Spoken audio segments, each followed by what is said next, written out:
I joined Wipro almost 20 years ago. India was very different that time, and Wipro was very different that time. Even at that time, Wipro was a kind of mid-sized company. And I was working for a Swedish multinational, and I was looking around. The reason I chose Wipro was interesting. I happened to read the annual report of Wipro, which used to be published in Times of India that time, and in some of the magazines. And I saw that this company is relatively small, but goes to a lot of effort to articulate their strategy, their plans, and so on. I was even more impressed when I went for the interview, and Mr. Premji and the finance director that time who took my interview, and they spoke about ethics and integrity for a big part of the time. So, which was very reassuring to me, because I was interviewing for a joint venture which Wipro and one American company were going to have.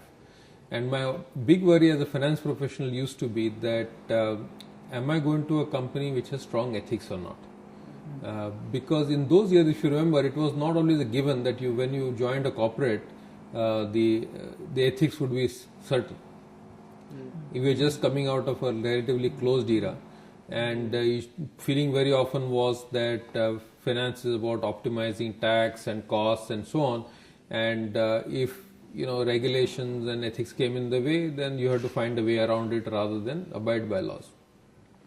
So I was very careful about which company to pick, because especially in a finance role, you could not say that I didn't know if there were any violations or not. Because if it was so, then you were either not doing your job or conniving. And I didn't want either of those situations to happen. So I was very careful. And this one particular thread that I saw running through Wipro's kind of statement on how ethics was number one before anything else was very important to me. That and the professionalism were two things that appealed to me when I joined Wipro. And it got reinforced, because within a month of my joining Wipro, Mr. Premji that time used to have a all hands session, and we didn't have big offices in Mumbai that time, so we used to do it in hotels. So we were invited, all those people who had joined in the last 2 months were invited to a hotel room for a kind of discussion come presentation. And Mr. Premji made a comment saying that you have joined this company, I care a lot about ethics, and let me tell you two things. One is that I don't want you to do anything that is wrong, even if it means we'll be less profitable.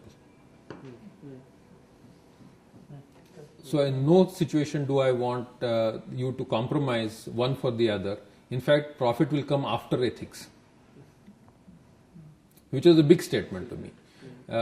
And the other thing which I liked was that it was a very open conversation, and he took all kinds of questions from all sorts of people. And the joint venture that we were forming actually had people from a very different culture and company. So he was happy to answer all sorts of questions about whether this is okay to do or not, and whether this is the right strategy or not. So he was able to answer all those. So that was one thing. A couple of years later, the other learning that I had was when I moved from the joint venture to Wipro's corporate office, head of treasury. I found that the planning process was very elaborate. So we used to go into enormous details about the plan, not only in terms of strategy, but detailed financials, people planning, and resource allocation, and so on. And having come from multinational, I understood the process, but I thought it was over-engineered for a company and businesses of this size. So I was thinking, why are they wasting so much time when the business is so small? Many years later, I realized that it was just a way of building culture and professionalism into the company. Because when that company grew from 200 crores to 25,000 crores, all the people were steeped in that culture. So when we did plan for 1,000 crore business, it was with the same rigor. So what was done at 200 crore size actually stood us well when we grew from 200 crores to 25,000 crores, because we just used to working in that professional way. So we created a scalable model in terms of management behavior and management culture. And I think the value of that you can only see later. At that point of time, it seemed over-engineered, but I think that's, what it gave in terms of just the basic discipline was something that is really worth learning.